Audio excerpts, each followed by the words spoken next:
Hi, everyone. I'm Max Resnick. I'm the head of research at Special Mechanisms Group, which is the part of Consensus where we work on things that are as close as possible to the chain.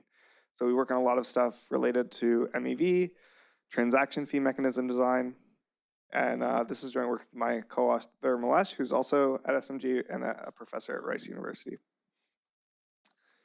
So the basic idea of this paper is, one, I wanted to put the things that I've been tweeting about 1559 into a more formal notation. And the other one was basically to get this idea of modeling the fact that users are willing to wait, which actually was brought up in the last session in one of the questions. But major assumption of the current transaction fee mechanism design literature is that users arrive and then if they don't get in, they leave.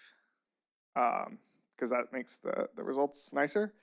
But in the real world, obviously, users may, in some cases, be willing to wait multiple blocks for inclusion if it means that they're going to get a lower fee. So obviously, we know there are some transactions that are time sensitive, like DEX trades obviously want to get in before the prices change. You might have payments in a physical coffee shop type setting where you probably don't want to wait for that to settle. That's probably quite inconvenient. You might be holding up the line, or you might have actions in real time or semi-real-time games that need to get in quickly. But if we look at the chain, a lot of transactions are kind of simple transfers that are not time sensitive. There's stuff like L2 posting data, which is now through blobs on Ethereum, but this was happening a lot before that, where they would post, about 10 or 12% of Ethereum gas usage was L2s posting bulk transactions. And contract deployment, which if there's some devs here, you probably know that you should set some very aggressive savings parameters, and because you're deploying a large contract, you're going to pay a lot of gas, so you are willing to wait, quite a large amount of time to do that. And so you're going to set some parameters that allow you to wait sometimes up to a day to do that.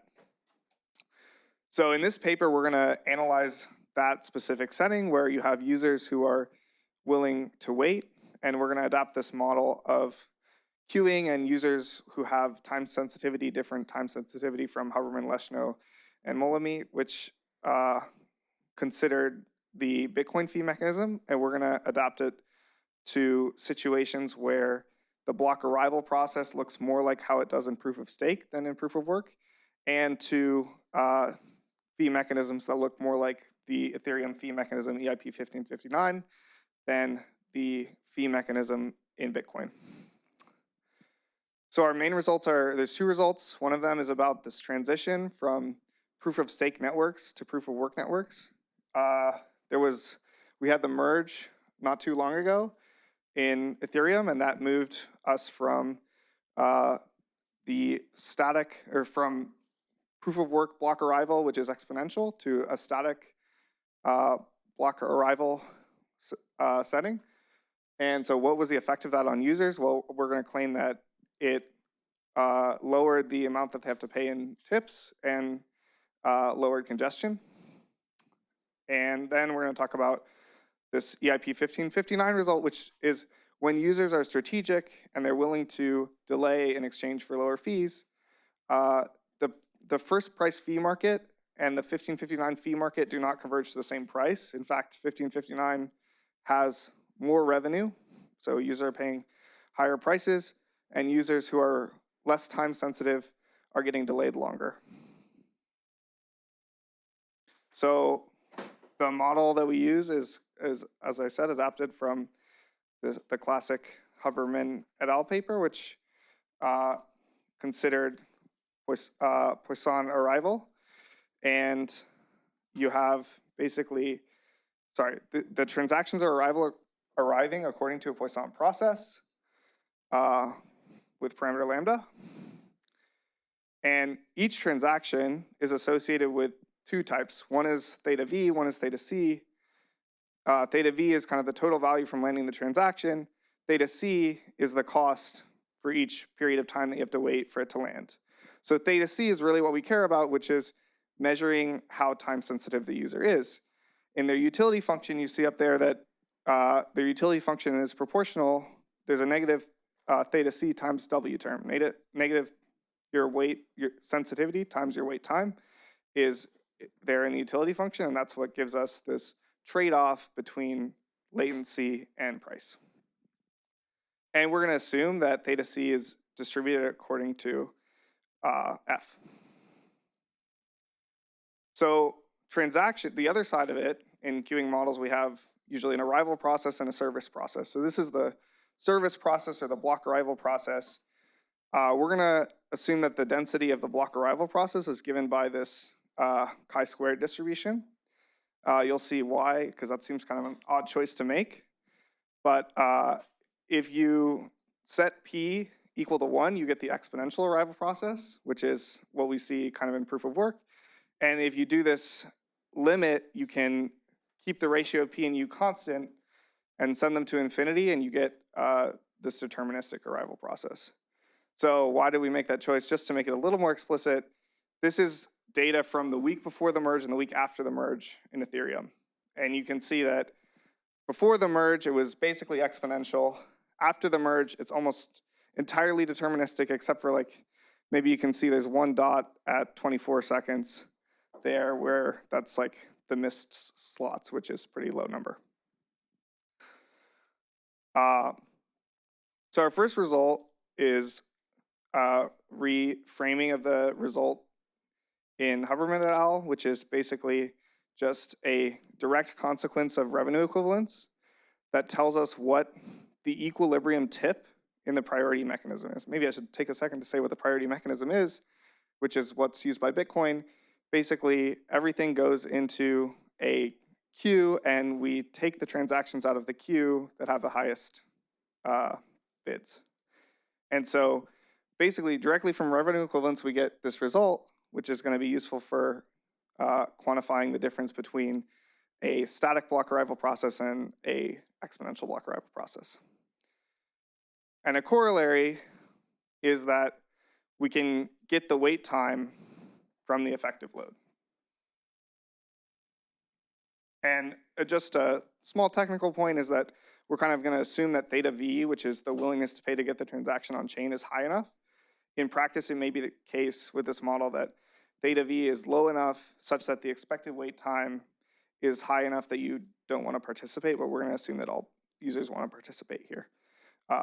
In some ways, you can just say, oh, we're just going to consider the set of users who have high enough theta v that the wait time doesn't push them out.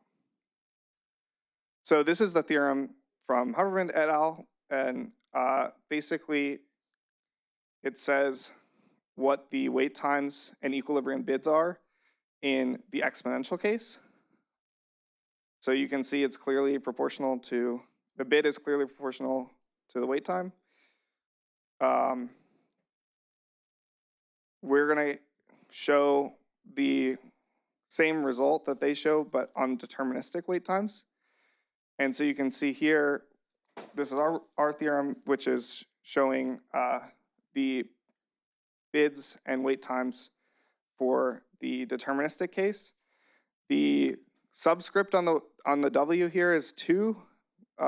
Why? Because that we're showing the results for blocks that contain 2 transactions.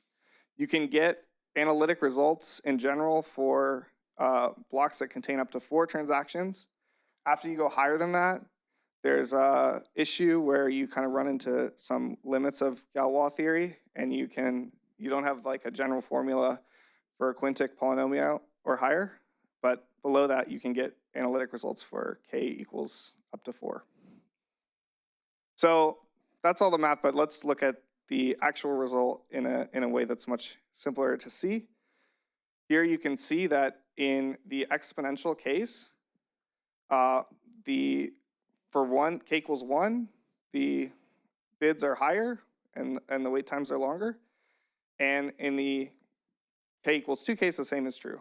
Basically, the punchline here is that when block arrival is unpredictable, you sometimes have blocks that come very quickly after the other, and probabilistically there's going to be less transactions in those blocks. So for example, if we have a Bitcoin block where the block arrival rate is on average 10 minutes, you sometimes have a block where one block happens and then another block happens 30 seconds afterwards.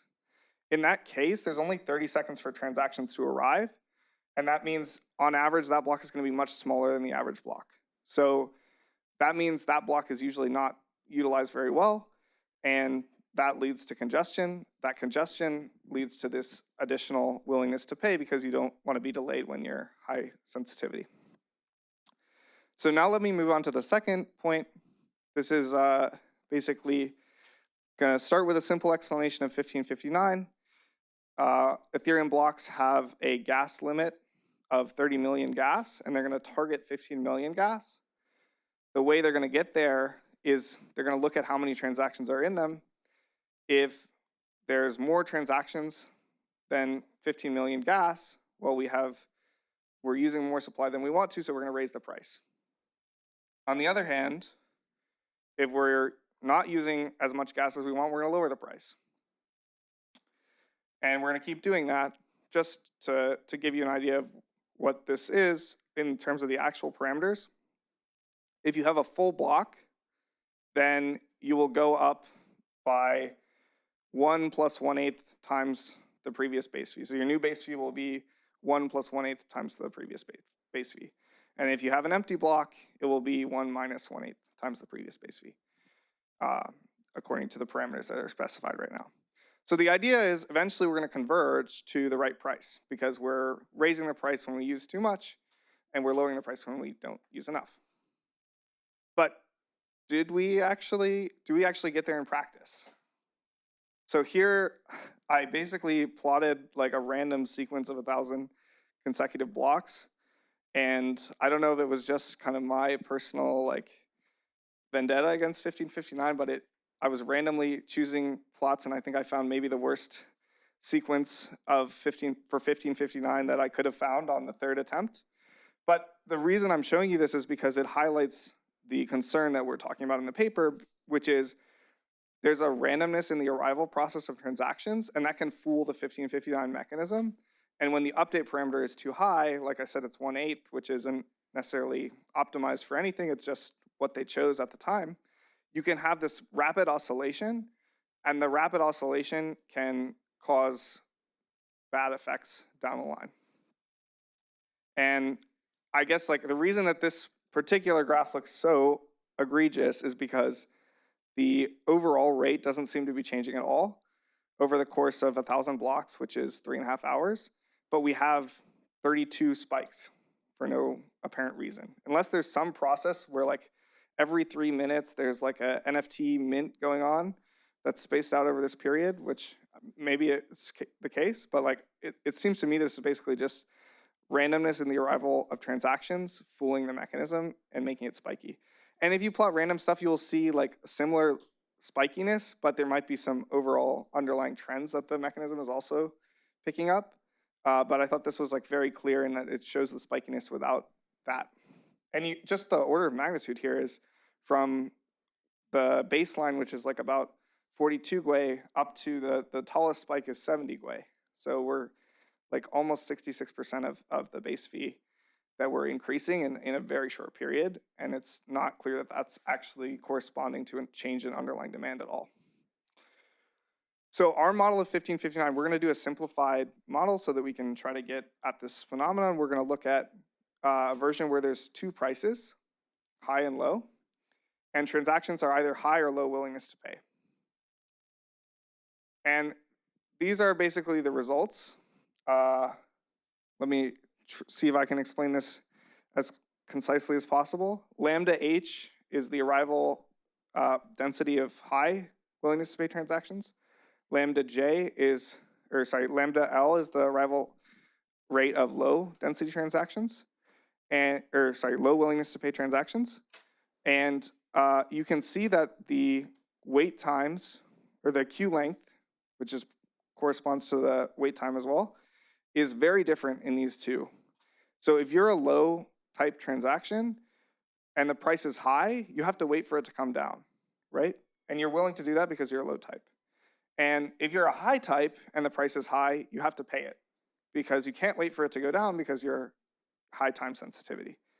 And that causes some inefficiency, and it also causes revenue to be higher in our simulations. So there's some more results to come on this that we're actively working on, but I think just to remind everyone of the scene behind this, at the time that 1559 came out, gas fees were very high on Ethereum. And many people thought that that 1559 would lower prices outside the research community. In the research community, there was a lot of speculation that this would converge to the same price. What we're arguing is that if the parameter is set wrong, it might actually converge to a higher price and raise more revenue, which at the time that 1559 was kind of being debated probably was not what they wanted to do, because base fee or gas fees were already really high and the chain was almost unusable during like DeFi summer at the time. So some of the other things we talk about in the paper are ways to address this, an alternative mechanism using dynamic VCG, and simply just slowing down the update parameter for just to make it so that these spikes that I showed you happen less often. I'm all set. So I'm going to give everybody back 5 minutes. And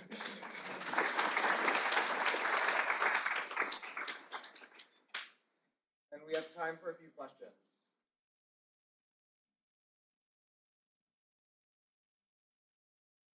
Oh,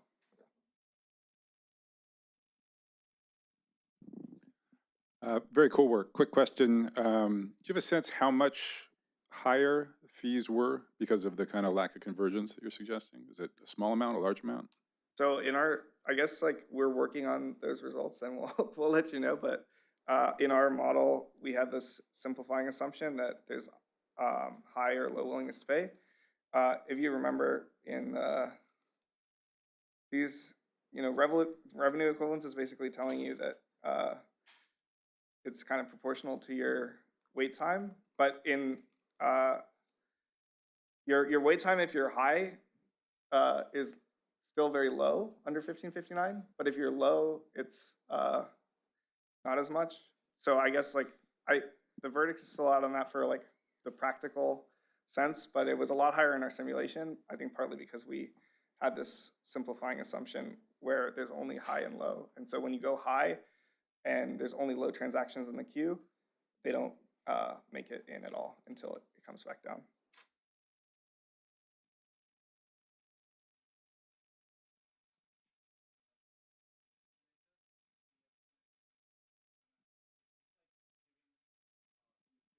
Like the server is on a random holiday.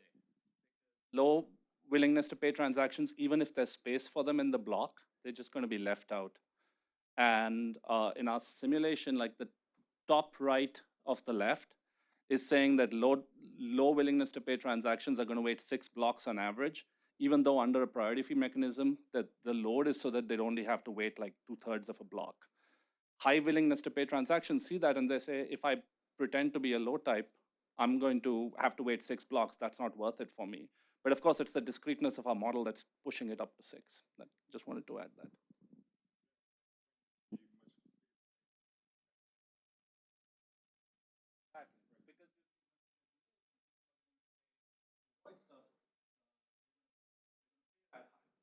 And the price will stay up. Price only goes down when the block is really, really more model to answer your question.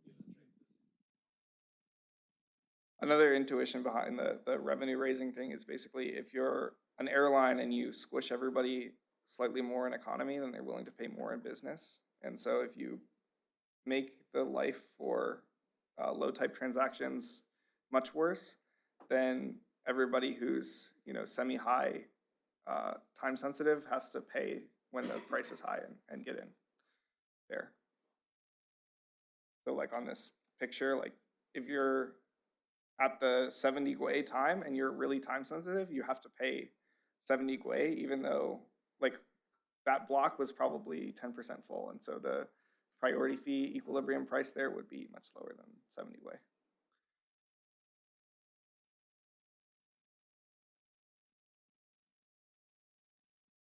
So the model you propose with the two dimensions where there's a theta v for my value of the transaction and a theta c for my cost of waiting, it seems like a very natural kind of model to solve in this dynamic settings. I really like the basic modeling approach. It's kind of curious in two different directions. So one is if my cost of waiting depends on what else happens in the meantime. So for example, I don't want to get front run. Does then tractability blow up? Is that become kind of an impossible case if my theta c depends on what else happens in the meanwhile? And then in the other direction, it's probably simpler, and I wonder if you get nice tractable expressions, is if theta c is just a depreciation rate on my theta v, so you kind of assume, basically take a two-dimensional model down to a one-dimensional model where my cost of delay is just a small fraction per unit time of my value of the transaction, sort of like a discount rate. Do you then get nice, intuitive, tractable expressions in that simpler case? Wait, let me answer the first question, and then maybe you can repeat the second part. So the first part is like if you're trading on a AMM, you can do this thing where if you get in right away and you're like the first in the block, you can set an exact slippage tolerance, and there's no way for a sandwicher to come in and front run you. On the other hand, if you expect that you're going to get in two blocks, the price may change in the meantime. Now you have to set your slippage tolerance, the price that you're willing to accept, to accommodate the fact that the price may have changed a little bit.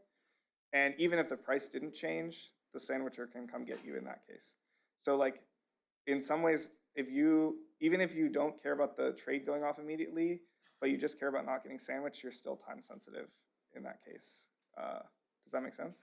It does, but even I think as long as there's any delay, there's some chance that something changes in the world that changes market prices. I sort of disagree with the part of your answer. That wasn't my question, but I disagree with the part of your answer where you say if you set a low enough slippage tolerance, you can protect yourself. I think that's wrong as long as there's a world external to the blockchain. Yeah, if the price moves like a lot, even in the time between you submit and the time the next block comes, then there's still like a risk. But I'm saying like there's a natural tendency to want to get in quickly to not get sandwiched. Yeah, and then the other direction is if your cost of delay is just a small linear fraction of the value of your transaction of your theta. So instead of a two-dimensional model, you have a one-dimensional model in effect. Mm-hmm. Do you then get nice tractable? You probably get a simpler characterization of equilibrium. I think that'd probably be interesting to. Yeah, that might be a nice way to get at the idea here, where where was this? Basically, if users are not high enough theta v, I think that might be a nice way to get a similar result. Yeah, it'll kind of make everything one-dimensional. If you're low theta v, you never trade. If you're high theta v, you trade right away. Yeah, you get a nice cutoff. You'll get a nice one-dimensional characterization, but in the dynamic setting, which is a little different. That's interesting. Yeah. Other work on. Well, yeah, we'll take a look at that. Thanks. Let's thank Max one more time.